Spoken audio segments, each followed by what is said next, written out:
Welcome to the Total Soccer Show presented by Netflix. This is World Cup Daily. England are through and proved once and for all that rowing isn't as good as Wonderwall. Tuchel's side were willing and able, even if one of the goals may have hit a cable. And if you come at Argentina, you best not miss. That's a lesson well learned by the Swiss. My name's Ryan Bailey. Joining me today, hi Taylor Rockwell.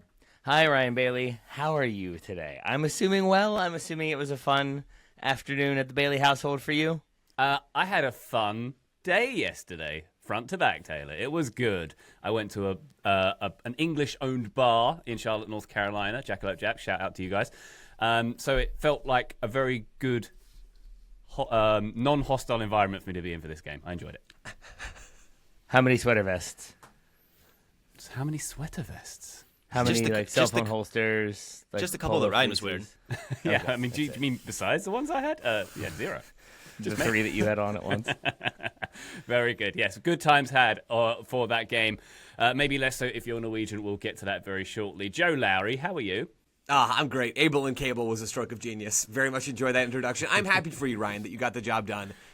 I would have been a nervous wreck, truly, watching that game and the Argentina-Switzerland game. I mean, yesterday's games felt like there was so little between the teams, both teams, or all four teams really, so afraid to actually go and push the envelope. I think my nails would have been bitten clean off, frankly. Is club soccer fun? Like, going back to club soccer after this, it is as fun, right? And I'm just not, like, brainwashed by the experience of this past month, or is World Cup soccer more fun? I mean, I don't know if it's the soccer itself is more fun, but the experience of it. I was trying to explain this to my wife, or actually thinking about this maybe myself, and we were talking about it, about my wife and I. And I think it's something so special about everybody watching the same games. Like in real life, we don't get that. Even the four of us, like, often aren't all watching every game the same, and let alone the entire soccer consciousness that's out there on the planet. I think that makes it feel so much higher stakes than it is, and I think that feeling will fade quickly when this is done. Yeah, and I'll say that excitement levels, Taylor, I think it applies specifically to the knockouts of the World Up, right? Is that fair to say? Unless you're a fan of the specific team, I think, yeah. I was riveted by the third place games. I don't know what you're talking about. I loved having to calculate goal difference and yellow card accumulation and whatnot. Excellent. Well, the listeners and you, Taylor, are going to look forward to the 3-hour preview we're doing of the third place game, which is coming up this weekend as well. Looking very much forward to that. Graham Ruthen's here. Hi, Graham. How are you? I'm good, Ryan Bailey. I'm pleased that you mentioned England's man of the match in your introduction, Sir Cameron Cable, Sir Cam Cable for short. I think if they're building a Jude Bellingham statue outside Wembley, then Mr. Cable, who scored obviously the hand of Spider Cam Cable goal that we're now going to talk about, that also deserves a statue. I think Cable of God, we're calling it now. Cable of God, yeah. That's very good. Looking forward to talking about that, and of course litigating how important that was to England's victory very shortly. Before we get there, patreon.com/Total Soccer Show is the best place to support us. You'll get bonus episodes, bonus video, and access to our Discord server. All the cool kids are hanging out in there. Thank you very much to everybody who is part of our community there. Patreon.com/Total Soccer Show. Without further ado, let's get to it. England 2, Norway 1 after extra time. England are now one win away from the first Men's World Cup final in 60 years. The Viking party is now a Viking funeral, sorry to say it. Norway did take the lead in this one. Andreas Schjelderup, excuse me, difficult for me to say, with the incredible cross/shot opener. He kind of said it was both. I think that means it wasn't a shot. Anyway, England equalising through, of course, Sir Jude Bellingham. The Norway goal kick getting the assist from the Cable of God. We'll get to that very shortly. England having a penalty overturned by VAR in this one. Norway had a goal overturned with a foul as well. England getting the winner in extra time, of course. Jude Bellingham stepping up to poke in the Morgan Rogers long shot. No English player in history has scored more open play goals in a World Cup than Sir Jude. 6 at this tournament so far. Joe, this was, I'm probably biased in the way I watched this game, and that's perhaps understandable for me, but it seemed to me like a tight, fairly intense encounter here. Times it seemed the heat and humidity in Miami affected the pace of things. Maybe England weren't as cohesive as they were against Mexico the previous week. And Thomas Tuchel, who we can talk about his post-match comments a bit later as well, but he said England were lucky in this one. Do you think, Joe, England were lucky in this one? think there's a bit of that. I really don't think there was a lot between these two teams, like I said in my opening thoughts, for really the entire day's games yesterday. I thought that England and Norway played a pretty even game. And England, when they had a lot of the ball, which was true at times early on in this game, they didn't create anything really with it. And then in the second half, when they allowed Norway to have a bit more of the ball, England didn't really create anything in transition. And Norway, for their part, didn't do a whole lot of creating either, whether that's due to individual errors as they approach the box or due to just their inability or unwillingness to push a lot of numbers forward to make that happen. To me, this felt like, especially as the game wore on, and I think the legs did go a bit, Ryan. I think you're right to point that out. It felt like, okay, England's turn to attack now against a Norway low block. Okay, pause. Now let's move everybody to the other side of the field. Now it's Norway's turn to attack a low block. We're not going to do anything in transition. We're not going to push too many numbers forward. We're just going to take our turns. And I think both teams were frankly reticent to make a mistake. I also think Tuchel was on the money when he talked about the lack of technical quality that his team showed in this game. I think he was right to say that. Maybe the message could come with a little bit more sugar coating on the outside, I suppose. But really, I don't think this was England anywhere near their best. For me, the difference here was not really a lot of what we saw for most of the game. The difference was the depth, where England's depth came on and they had the legs and they had the quality that Norway's depth didn't. I mean, Saka's 1v1 ability off the bench was massive in this game. I thought he was a real bright spot. Jed Spence gutting it out in the 120th minute to earn a throw-in for England as they're trying to see out this game. Rogers and Eze, I thought, were quite impactful, and they looked like there was no Dan real Burn drop-off did another in quality. header, Joe. He did another Dan big Burn header. did a header, and he did the Tyronn Lue, this is for Taylor, maybe only Taylor, stepping over a fallen Norway player after Twice. bodying him for a header. He did it twice. I mean, just the step over there was Dan Burn. I didn't realize he had that in him. I really didn't. I mean, England's subs, I think, changed this game and really locked this game in their favor. There's a lot of refereeing discourse that, frankly, I know we're going to talk about it. I don't have any time for it personally. I think Norway are right to lose this game. England were right to win it. And I don't think there was much still, but what was there between these teams, I think, came off of England's bench. Yeah. Yeah, I think I agree with everything Joe said. And I think a lot of the reaction that I've seen feels to be a combination of people who don't want England to win for different reasons, and then people who got caught up in the Norwegian storm, such as it was, and the rowing and the Erling Gilberto Haaland Mora ball. was rowing with Norway in this game. Mexico's Gilberto Mora. He got beat by England not once but twice in this tournament.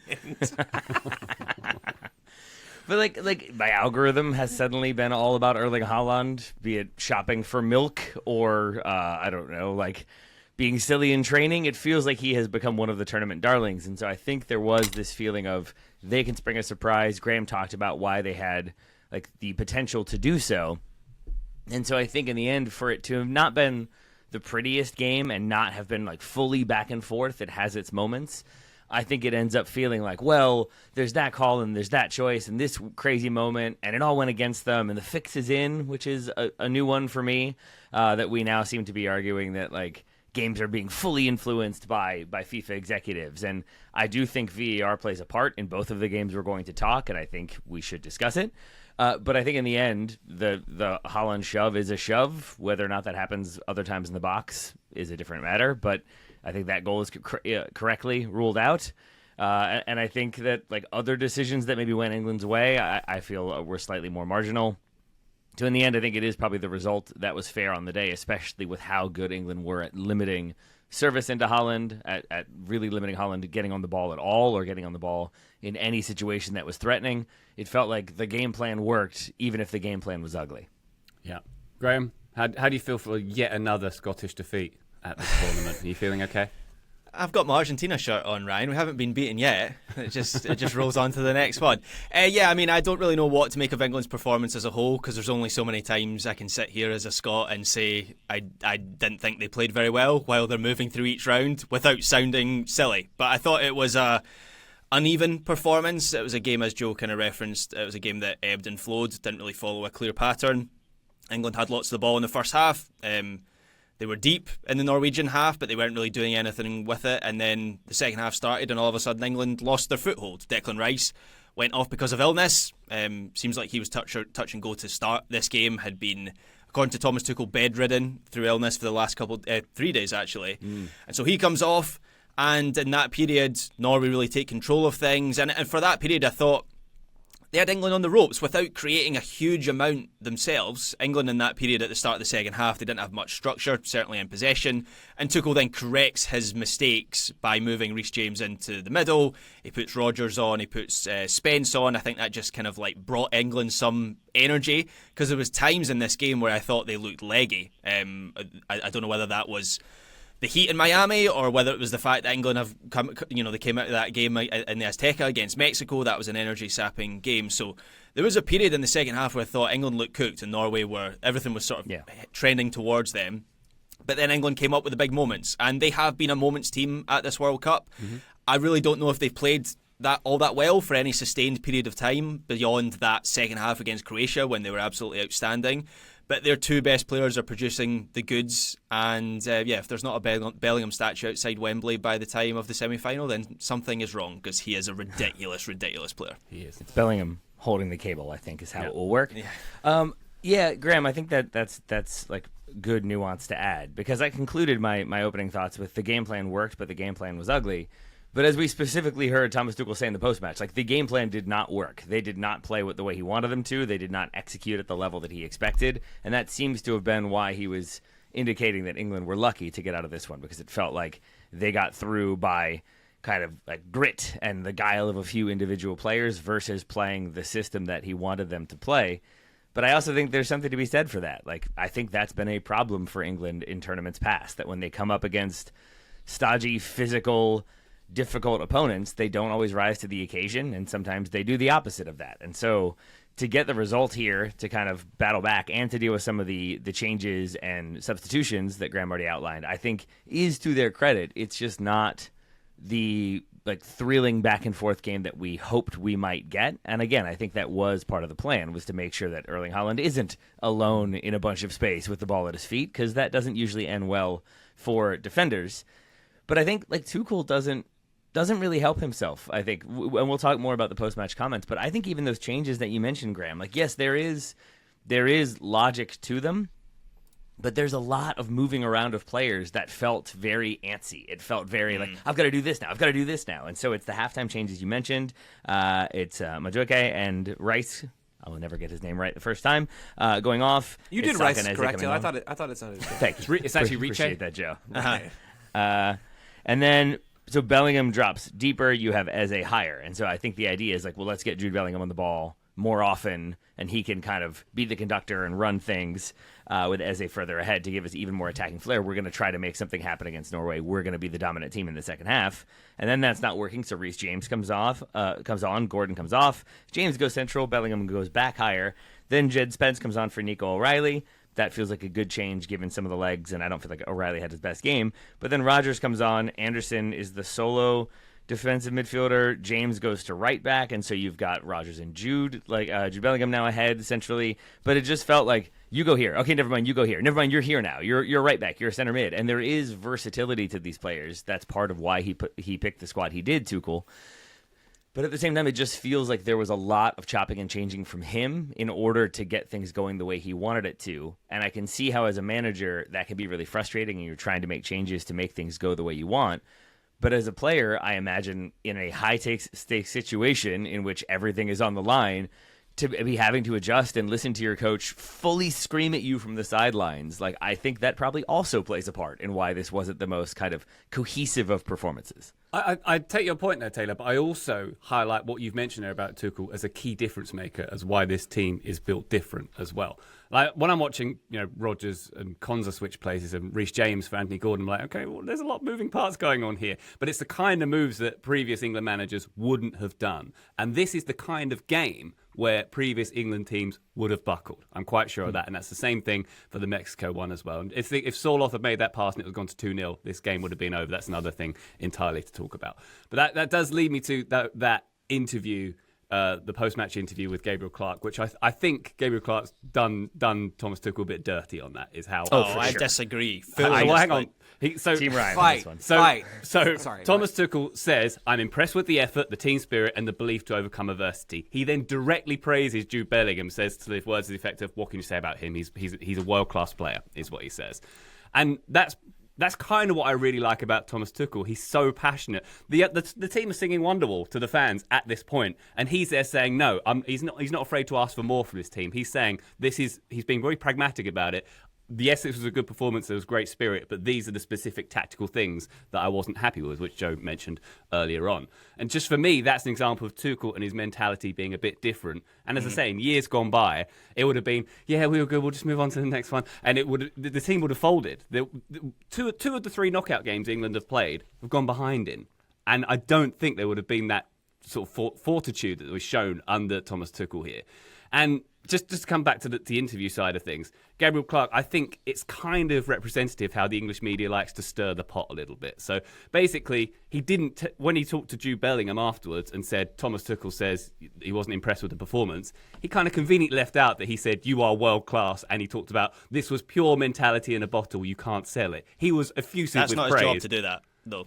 It's not his job to misrepresent what the there as a manager said to cheerleader. him minutes before, though, is it? That's What he my said. point. What he said to Bellingham was the manager's actually not very happy. He said he was disappointed with the performance. There could have been more in many different ways, which is an entirely fair representation of what Tuchel. I had said don't to think him. that's true.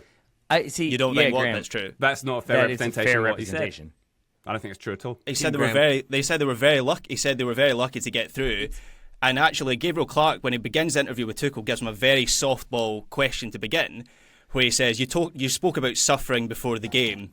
Did you suffer through that one?" And then Tuchel, for whatever reason, decides to bring the tension into the interview and says, "I didn't talk about suffering," which he did. I've seen the quote before the game. So right off the bat there, Tuchel had a point to make. And by the way, I thought it was a terrific interview because it exposed. I agree with everything you say, Ryan, about this England team being built a little bit differently. I don't think this needs to be taken as a negative. I think the creative tension between Bellingham and Tuchel, which, by the way, this isn't the first time that we've seen this. He dropped Bellingham for the September camp? Yeah. We knew this existed. Bellingham is quite clearly the type of player and personality who is pushed on by being challenged. And I think it was brilliant that he pushed back on Tuchel. I don't think that's going to be a negative in the dressing room. I think that will actually embolden England going forward at this World Cup. But I don't really understand why Gabriel Clark's getting pushed back, because I thought it was a terrific interview. I agree with Graham in that I don't think the interviewer misrepresented Tuchel's comments to Jude Bellingham it really in any way. Perhaps if I was to do that, and that's not my job, maybe I would have said, or maybe this happened before the clip started, right? Maybe I would have said, like, Thomas Tuchel was very impressed with your performance and said as much, but talking about the whole team, something like that. I think that would have been reasonable, but I don't think he was misrepresenting Tuchel's comments. I really don't, because Tuchel was talking about how much was lacking from this performance and was right to do so. I think anywhere in here, and again, I think we should be charitable to the interviewer here to in large part, because it's a hard job. Yeah. I think maybe where the Tuchel interview goes awry is Tuchel wants to talk about tactics and the interviewer doesn't know how. Yep. I think that's sort of where this goes, and that's not really his job in large part, I suppose. But I think once Tuchel's talking about tactics, there's nowhere to go in those moments that are happening so fast, right? Like, again, let's give some grace here. It's everything is happening so quickly. I'm sure your mind is going 1,000 miles an hour. But all that's left really is to talk about mentality, and there's no real ability to go and dig into some of the other bits of the game. But I want to be gracious to this guy because it's a hard job.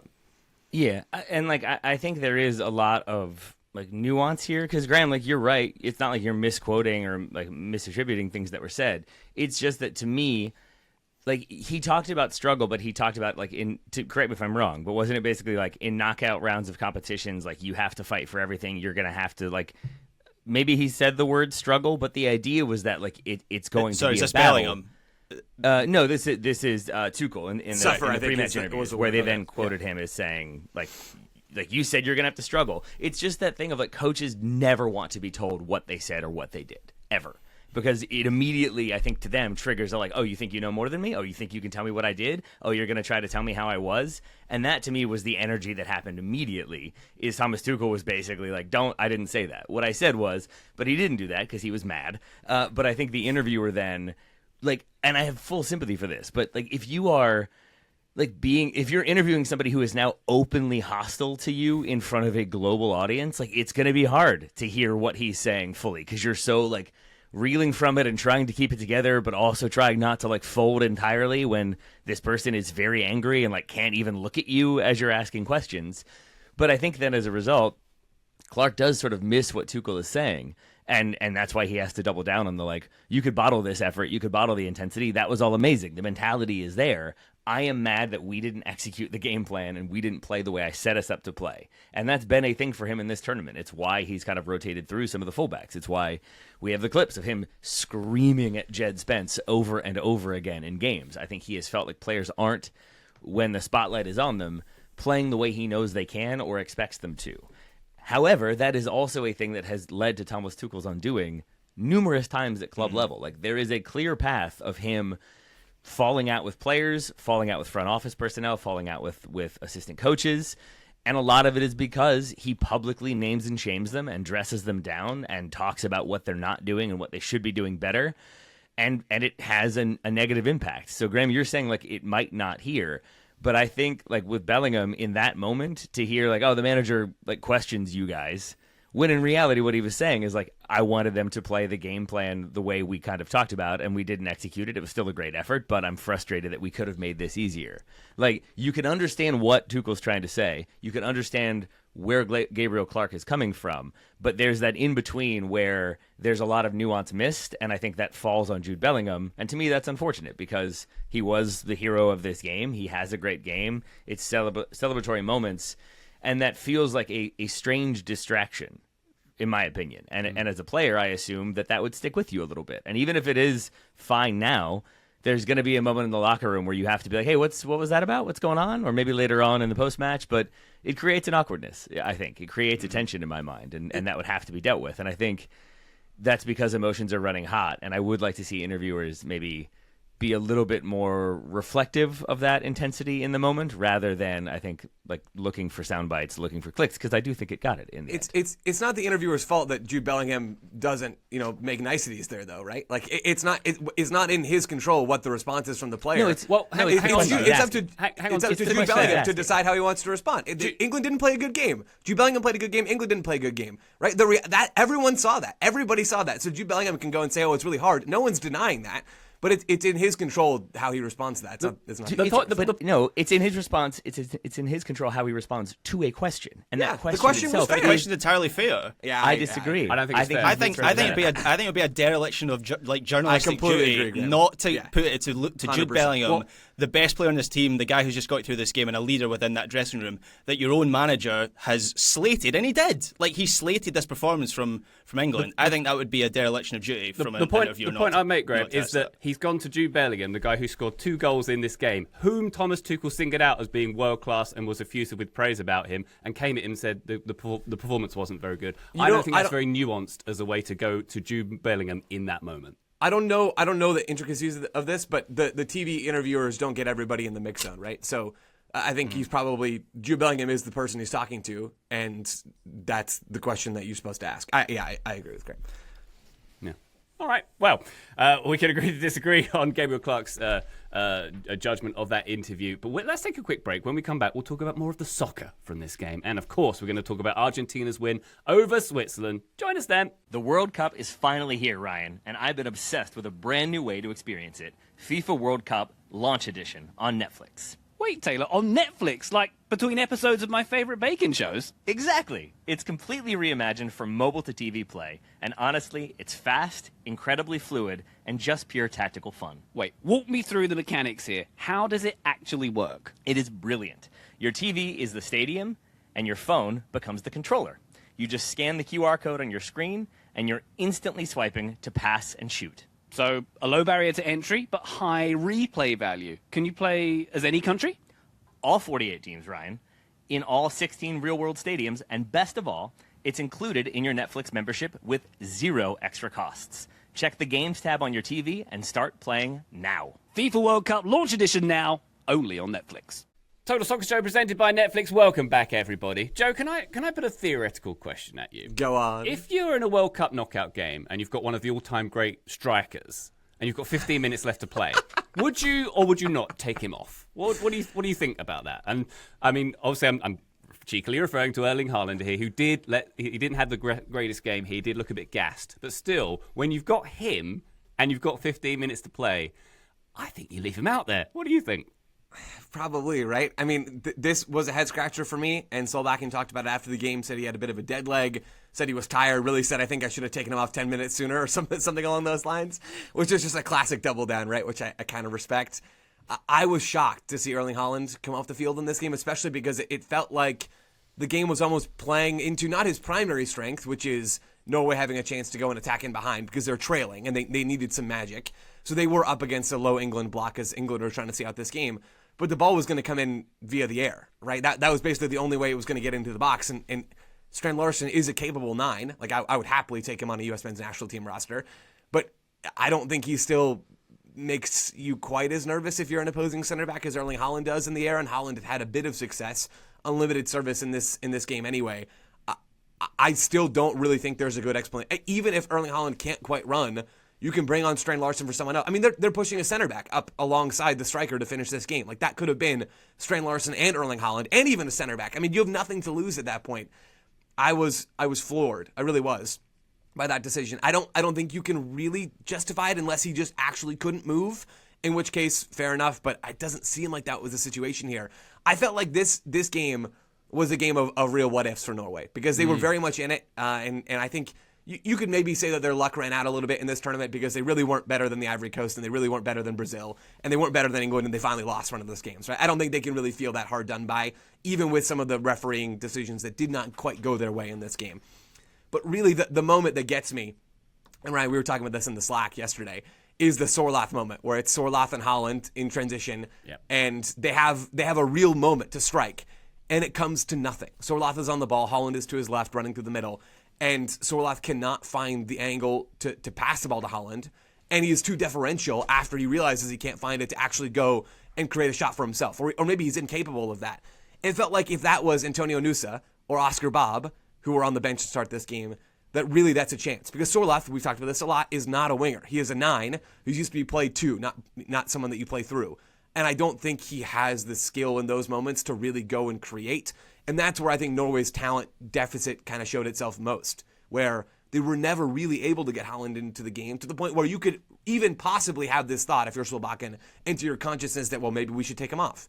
Maybe something else, maybe if we shake the snow globe a little bit, something's going to happen because it hasn't been working. Well, part of the reason I think that it wasn't working for Haaland is because his teammates were not quite up to the level to find him in the moments that he really needed it, and that Sorloth one was the biggest one of all. Yeah. The Sorloth one, for me, is a player just not making a decision when you have to make a decision. And there are, I think, 2 different points when he could have passed the ball. Like, one is basically immediately upon receiving it, you can try to play it out in front, like around the defender, or you can basically play it where the defender is, assuming that he is kind of like scrambling over. Chances are it's going to get through, or he's not going to be able to like stop and make a play on the ball, and then you're playing Haaland into space. That one could be a little bit riskier. There's a moment, and you can see it from like the reverse angle that's been doing the rounds of Haaland then walking back and looking sad, where Stones does incredible in this one. Yeah, it is John Stones, right? Before I go way down that rabbit hole, cool. Like the way he closes down but keeps the distance. So like I think part of this is that John Stones just makes Sorloth unable to make a choice. But there's a moment when Stones has slightly over pursued, and there is a lateral ball across the top of the box to Haaland, who can then take a touch and do what Haaland does. But I think Sorloth just the whole time is never committed to a choice. He's looking for the pass, but he's also looking to see if he can create a chance. And even when he looks to create his own chance, he seems indecisive about, do I take a touch wide and try to fire it at goal and hope there's a rebound or hope I put it in? Or do I carry it inside and try to make something happen? And he's just never decisive enough. And so some of that is John Stones, but I do think some of that is the moment. And then once it feels like that door is closed, that full panic setting in, I think, is when he tries to have the very tame effort. And you can see Haaland just walk away looking a little bit dejected. And it is definitely a very big what-if moment for Norway if that one goes in. Yeah, that's a massive one. As I say, that would have been a hill that would have been very hard to climb back up for England if it was 2-0 at that point. Graham, we saw Alfie Geharden, Erling Haaland's father, messaging after the game. Was it congratulations to Bellingham and the referee? And the referee. I suppose, how hard done by do we think the Norwegians will feel by this game? Obviously, we can talk about the cable. There was a goal clearance which hit the cable, and the old snickometer. It did, which could detect... or it didn't. It didn't. Yeah. It did. I think it did. I don't know. I mean, the probably doesn't matter snickometer if says we can't no, really Joe. tell, you know? We know the snickometer can detect a hair's breadth. It didn't detect a giant cable, so there is Well, that. cables don't have hair, Ryan. Nah, that's where you're wrong. Oh, you're right. Can we actually establish, like, some level of commonality on that because, look, the Norway manager, his quotes imply that it like hit the cable and like fell straight down, and that nobody reacted to it, and England got this advantage. Watching it again, like it feels like I really struggle to see, like there's a few moments where maybe the angle changes, maybe the trajectory changes. The most convincing thing I saw was the BBC seemed to do a rendering of it, and you can see a little bit of like a bobble, and then the trajectory changes. There's but like even a there, it kink doesn't in feel the like it was flight. like it hit a wall and dropped. It's not a bird flying into the invisible ships and signs moment. That's a topical reference. Spoiler alert. Like it felt to me like it was just a slight adjustment that has now been made into a much bigger deal. I'm wondering how you three see that.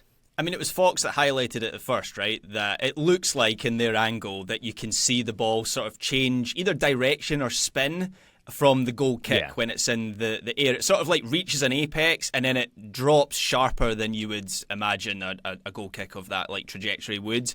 And you can kind of see the players aren't like totally below the ball, and it's Anderson who's the one who reacts quickest, and then England come away forward and they score a goal. The more I looked at sort of the plain replays of the incident, I started to wonder if it was an optical illusion. The FIFA denial came out, and that only added more confusion. And I guess in the past I think I said previously, well, if the snickometer says there was a touch, then I guess there was a touch. But then I think the BBC visualizer, which Taylor, you're absolutely right, that's the piece of evidence that I think actually does prove there was something. The BBC, for listeners who don't know, they've got this like 3D visualizer, which until now I didn't really understand why they have it, because they have rights. Like, why would you watch a 3D visualization when you can just watch the match or the video? But maybe they built it for this exact moment because it's all digitally tracked, and it follows the flight of the ball, and it shows the flight of the ball, and you can see there's like a very clear kink in the flight, and then it does drop down sharper to the ground. There's a couple like side-on views as well, which makes it look like it does drop down quicker. So I guess on a technicality, the game should be stopped in that moment. But you're told from a young age, play to the whistle, and England did and Norway didn't. So I didn't really have like a massive issue with not just that, but I thought like the Spence penalty wasn't a penalty. I didn't think Kane was fouled for the Norwegian goal. Haaland probably did foul Elliot Anderson for the disallowed goal. So I understand, like, I'm very tired with the refereeing and VAR at this competition and tournament in general. There's more discussion maybe to be had about the Argentina-Switzerland game after this. But with this isolated match, I didn't feel like Norway were robbed of anything. Yeah, I think that was my view as well, because it felt like both teams got the rub of it with the VARs and the Spence moment, as you mentioned, the Haaland disallowed goal as well.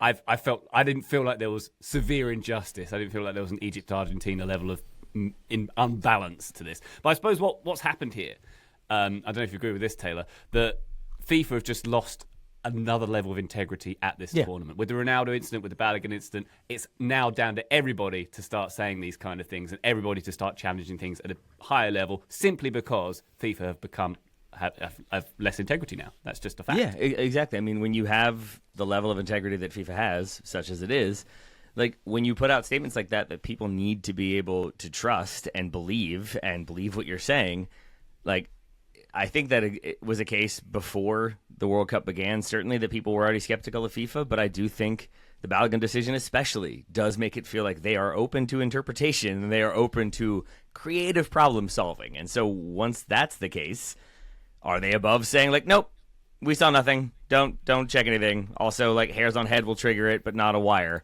Like it just it hurts. It hurts a little bit, the World Cup itself, in my mind, because people don't trust the organizers behind it, and it creates this feeling that like there's a goal here. FIFA are trying to get the biggest names and the biggest teams into the semifinals and into the final because that's what they want. And like, yes, they do, but like that's what every league wants. Like the NBA wants the Knicks to play the Lakers in a final. Like they want New York, LA. It's what you want. You want the markets that are going to pull in neutrals and keep people watching. And I think that that's understandable.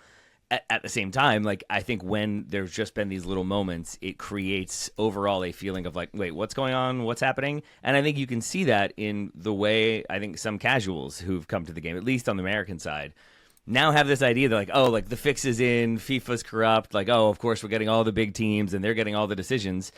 And there is like a worldview in which I think that is accurate potentially. It's just also, I think, overlooks something that Joe says and has said repeatedly, which is like to win a World Cup or to win any knockout competition, you have to have a ton of depth and talent and ability and coaching know-how, and then you still have to get lucky and pull off results. And that's kind of what we've seen in this tournament, is that the stronger nations with the stronger players have made it to this point. And I don't think any of us, like, before the tournament began, if we looked at these 4 semifinalists, would have thought, like, well, that's a shock. Like, if Norway had made it, I think even then we might have been like, yeah, I mean, I could see that, I guess. Maybe Joe could have. Maybe Graham and I couldn't have, I think. Or was it the other way around? Was Joe critical of Norway in the live show? Can't remember. Live show. That was 8 years ago now, man. Live I can't what? remember. I feel like we've gone to and fro in Norway, where we've maybe argued with ourselves on whether they could win the World Cup or not. Almost like rowing, going to and fro. Almost. It's just like I understand the frustration that some people have about the decisions. Certainly, I understand the frustration some people have about not having that one small team there that can maybe make this like Cinderella run, and who saw this coming. But also, we've talked about this so many times. When you do have the team that plays for the 0-0 and goes to penalties, it's a great story. It's not great soccer. And in that way, like, I am excited that we do have a tournament in which we have like 4 like Goliaths going up against each other. I was so rooting for Switzerland and for Norway in different ways, and yet I still really wanted England-Argentina in a semifinal. I think that's going to be insanity, ratcheted up to like 100 out of 10. It's going to be fun, but it is also the case that to get there, we've had to lose a lot of like the fun stories and the fun personalities.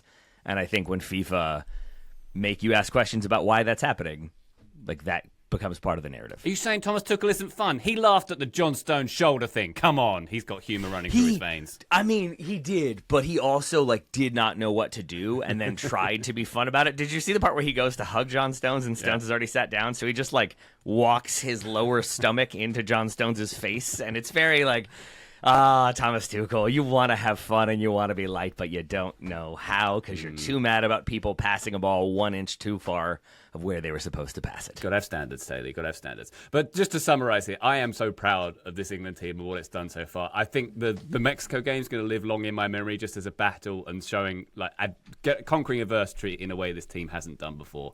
And, like, just in this game, Konza being really reliable out of position here. John Stones, as we mentioned, reading the game really well in several circumstances, despite playing, 5 minutes of the league last year. Gordon had another good game here. Saka coming off the bench and being really good. Rice still playing a half, despite having been bedridden for the past week as well. So I'm just really pleased with how things have gone so far and the battles here. And can I point out my 3 favourite things from this game? Thing number 1 we've covered is the Dan Burn header. With a massive header where he steps over the Norwegian player twice, back and forth, which is my favourite move of dominance that he's done there. I hope we get another Dan Burn cameo in the next game. Posh Spice refusing to even look at the direction of travel of the game when David Beckham is celebrating one of the goals. She's just like, what am I doing here? That's brilliant. And Jordan Henderson in a full kit with his broken arm. Yes, please. More of that. I'll take it. Love it. I missed the Hendo thing. I love the Posh Spice thing. That's just like unprecedented stubbornness, where your husband is David Beckham, pretty much the face of this World Cup, and she clearly just does not care at all for this sport. I respect it, but I missed the Hendo thing. Full kit, right? Full kit. With the cast on And a vest, everything. Yeah. I'm hoping that was like a mandatory thing if you want to be on the touchline. Like, you have to be in some level of kit, but either way, it's a funny look. You mentioned him there, Ryan. I have another question for the group. Like, David Beckham, does he want this England team to win? Because I feel like there's a shade of like some of those, the US WNT players when they retire and then kind of turn a little bit critical, and there's maybe a feeling of like, you maybe don't want this team to be better than the team that you played on. Like, there's just like, I look at the people around him when the second Bellingham goal happens, and like everyone's really ecstatic, and like I think it's his son is like mopping his eyes with his jersey, and Beckham is just like he's about to film another Home Depot commercial or something. It felt very like, I know I'm supposed to smile at this, but I was kind of hoping the narrative would stay the same, so my England teams remain superior. I think you can say what you like about David Beckham, but I do think he loves England. I don't think you can deny that, even if that's a PR line. But like he's always said it was like another level for playing at club level for him. He's fearful that they'll take his knighthood off him, and he queued up for a long time. I know. The cable is not getting that knighthood off of him. no matter how hard it tries. But I think I shared this with the group yesterday. There was an article in The Guardian that David Beckham is the single individual who's made the most money out of this World Cup, and he's not actually involved in it. He's made $25 million, they estimate, The Guardian. So I guess he hopes, Taylor, that England go all the way and there's extra time, so there's extra commercial breaks for Home Depot adverts. There we go. I hope it's like a per ad rate that he's gotten. That would be doing really well for him. He's sitting there at every break, like, they've got a little notepad. Yep, there was another one. There we go. And like we were in LA. Yeah, exactly. I've been slightly less militant about tracking advertisements, but I think he still is our leader with 8 separate advertisements, like advertisers, and then within those he still has like 2 or 3 for each one of the advertisers. There seems to be an entire movie of the Home Depot ad that they then shorten to like a 30-second clip, but somewhere out there is like 18 minutes of him and Josh in the yard having conversations. There was a Pulisic ad on my TV here in the UK the other day. What are you doing here? You don't go here. Just limping and asking to be subbed. Was that what the ad was for? Yeah, that's it. They reacted quickly. Wow, very good. Excellent stuff. All right, one more quick break. We've got to talk about Argentina's win over Switzerland in a minute or two. Join us then. Total Soccer Show presented by Netflix. Welcome back, everybody. Argentina 3, Switzerland 1 after extra time. An hour of bonus soccer yesterday. Alexis McAllister with the early strike, cancelled out by Dan Ndoye. Then Julian Alvarez with the stunner. Can we call it the reverse Lamine Yamal? It was the other side of the field for the goal that he tries to score all the time, kind of. Sure. Let's call it that. And then Lautaro Martinez putting it out of reach for the Swiss as well. Graham, is it fair for me to say that the Breel Mbolo sending off for his second yellow card was a key turning point in this game? It felt like it was much harder for the Swiss to hold on after that point. And this was, of course, a controversial second yellow card in that it was, what do they call it, a mistaken identity? Yeah. Which is I don't like that phrase because the identities were correct. It's just they got the decision wrong. Just call it a wrong decision. Yeah, it was certainly a turning point in this match, a big one. And this was a slow boil of a game because the first half was a bit of a non-event, right? Bradley Wright Phillips was one of the pundits on the British broadcast, and they went to him at half-time. Yeah. And he admitted that he was struggling to stay awake. He went, I'm not going to lie, that wasn't fun. Yeah. Which that was my sentiment as well, with it being about 3 a.m. where I was. Thankfully, the second half was much more eventful. Although possibly in a way that, in reference to that Mbolo red card, Ryan, in a way that maybe made me hate this sport, and that's not me even saying that it was necessarily the wrong decision. We can come on to that possibly a little bit later on. But my main takeaway from this game, with Argentina making it through to the semi-final, is I still don't really know if they're any good. Because yes, other players besides Messi finally stepped up at this tournament, but had it not been for the Mbolo red card coming when it did, it really felt like Switzerland were turning the screw. They were the team in control at that point. They just scored the equaliser, came in their best period of the match. I finally felt like, until that point, we'd been sort of ruining Manzambi being injured for the last couple of matches, but Ndoye was causing some real problems down the left side, and Xhaka had stepped up into the opposition half, and they were playing a lot of line-breaking passes, and it felt like Argentina were on the brink of breaking right at that point of the red card. So I guess it'll be one of the big what-ifs of this World Cup. What if Switzerland were to stay, it kept 11 men on for the rest of the field? Are they the ones making it to their first ever World Cup semi-final? We'll never know, but Argentina have, in a similar way to England, made it into the Final Four of this World Cup as a moments team on the back of their best players, and that's fine. And I do think Argentina have played at a lower level than England. I give England a little bit more credit than Argentina. But I find it really difficult to gauge their performances in the knockout rounds of this World Cup. Yeah. And I suppose, Taylor, throughout this tournament, Argentina haven't approached top gear. They've been sitting in third gear, arguably, for a lot of this. Yeah, which like I think I have felt was them like not having to, and so they keep getting results, they keep winning. So like, yeah, maybe they're keeping their powder dry, maybe they haven't really been pushed, and they haven't had to kick into that even higher gear, perform at that even higher level.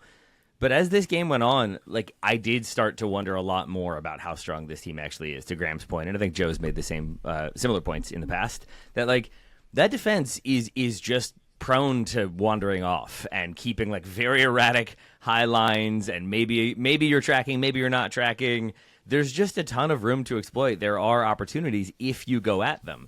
The problem is that then they have Lionel Messi and a bunch of other very good attackers who can destroy you with quick passing and like lethal goal scoring.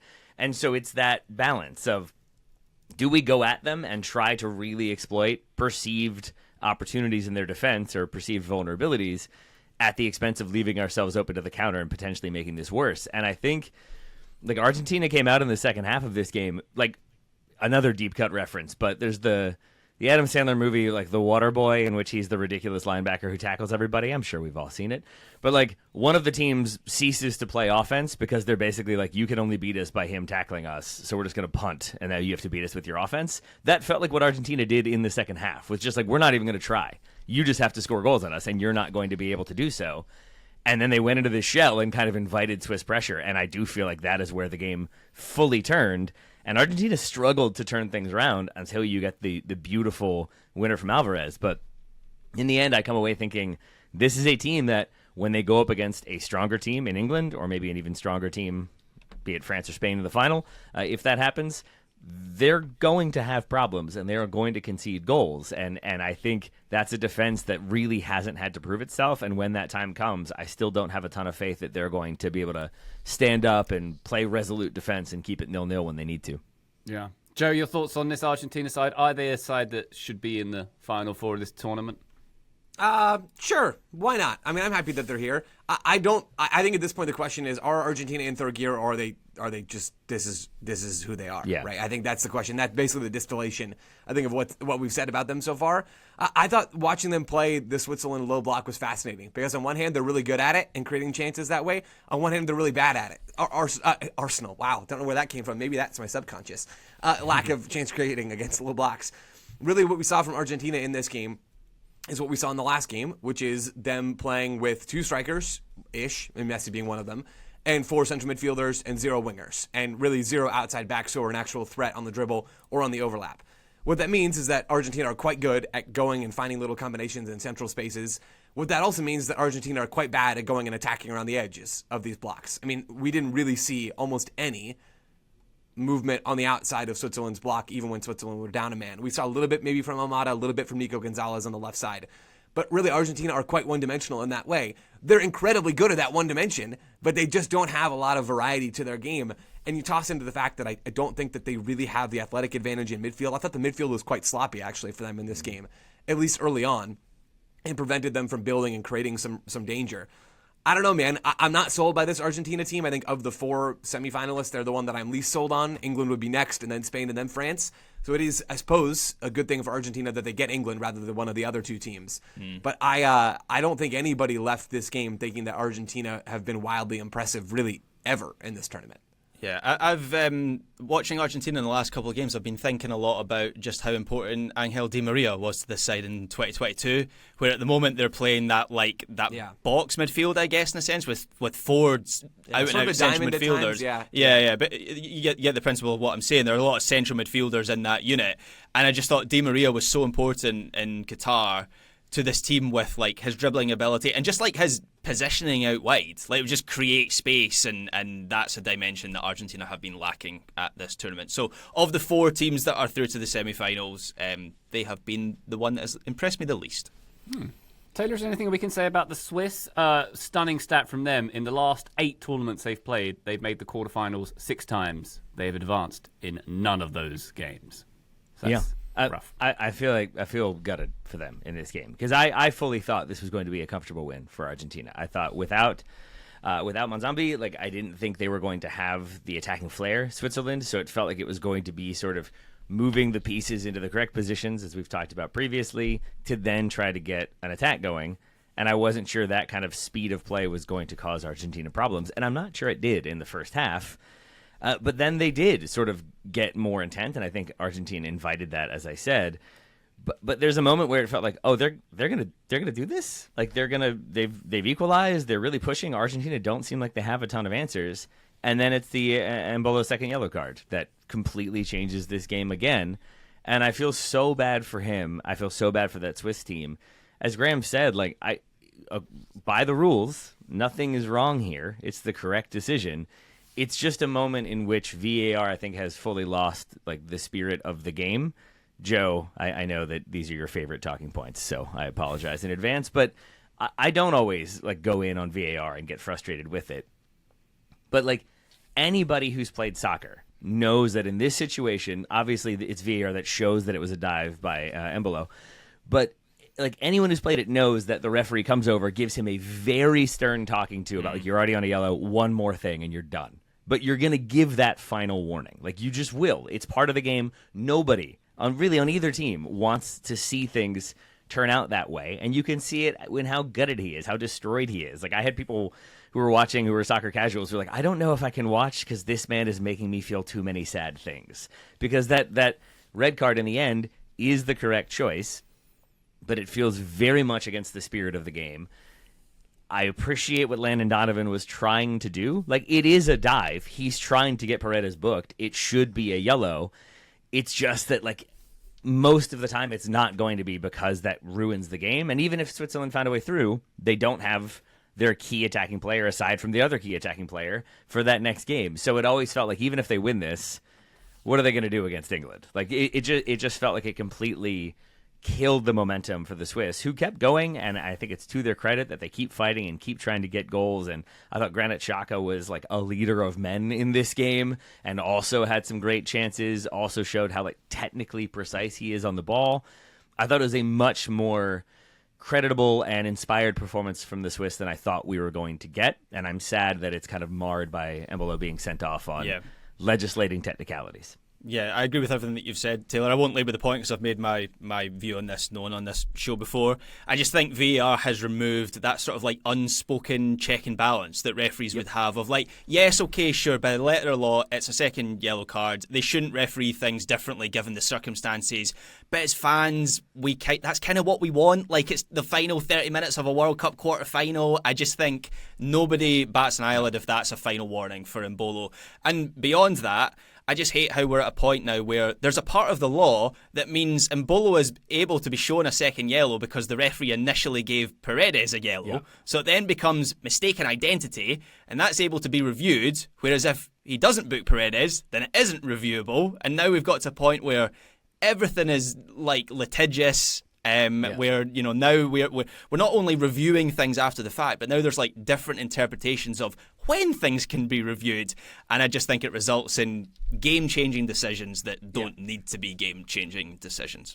It's just a really confusing things can be two things, because as I said, like Donovan on the broadcast is trying to say like, oh, he's anticipating the contact, so he's selling it early.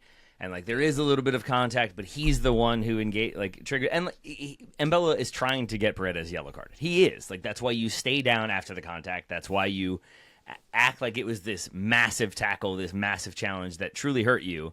And so in that way, like he does get Paredes booked, and then he's hoisted by his own petard when it is reviewed. And then it's like, well, now we give a yellow card, so it has to be given to you. Like, so I don't have sympathy in that way because it is ultimately trying to get somebody booked. It is trying to game the system. It's just at the same time, as I said, as Graham was saying, like it goes against the kind of like unwritten spirit that now does feel like they're trying to write and codify. And this is, as I said, just a clear example of when you write down the rules and make it very specific, you limit yourself and you open up opportunities for things to go wrong. And that is what I think happened here. And that's why, again, to his credit, Donovan was asking Martin Klattenberg on the broadcast, like, does it have to be a yellow? Like, is there any way? Like, maybe if he wasn't diving, like, maybe it was just shouldn't have been a yellow. Like, because that's what the rule says, so it's what has to happen.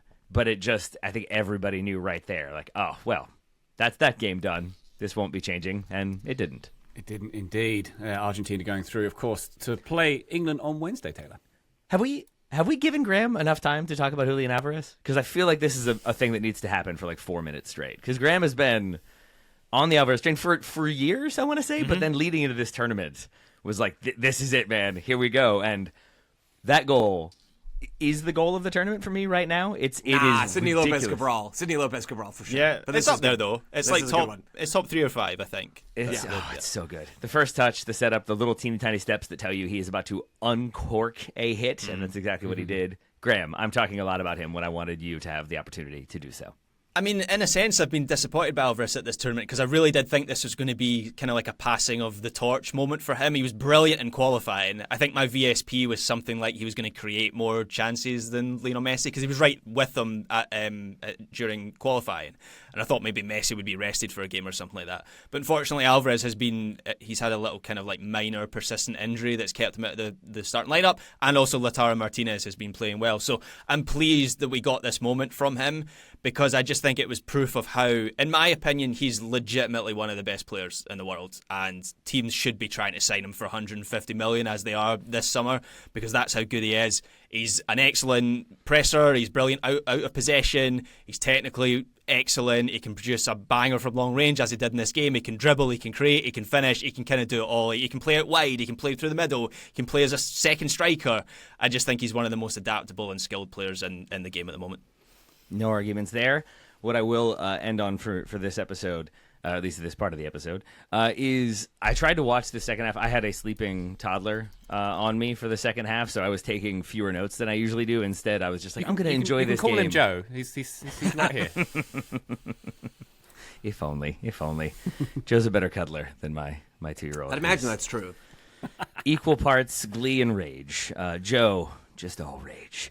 But in this one, so watching it as just trying to watch it as like a person who was enjoying soccer, this was a truly enjoyable game. The crowd was awesome. The intensity and energy, even the red card moment is just such like high drama.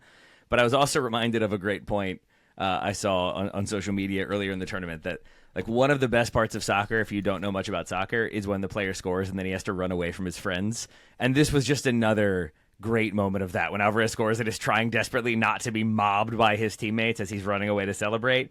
That was awesome. And then, since I've been critical at points of the tournament in this episode, I will just say a thing that maybe we've talked about before, but I wanted to spend a second on. The team-specific goal like music is such a great wrinkle. I love the flags in the beginning when players walk out, and then that each team has their own music for when they score, instead of it just being the anthem or Seven Nation Army or whatever it might be.